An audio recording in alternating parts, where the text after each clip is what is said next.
How to draw with emoji on Snapchat. Hello everyone and welcome to the new video. In today's video, I will show you how you can draw with emoji stickers on Snapchat. Snapchat is a social network that is very popular, especially among younger people. Snapchat is constantly improving, and now as a novelty it is introduced that you can draw with emojis on Snap. How can we do it? Open Snapchat. Create a picture or load one from the gallery. After that, find the draw option from the menu and tap on it.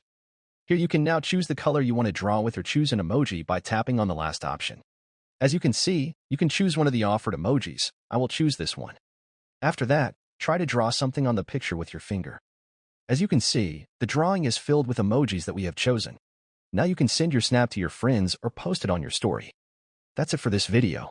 If you found this tutorial helpful, don't forget to give it a thumbs up, subscribe for more Snapchat tips, and hit that notification bell so you never miss an update from us. Thanks for watching, and I'll see you in the next one.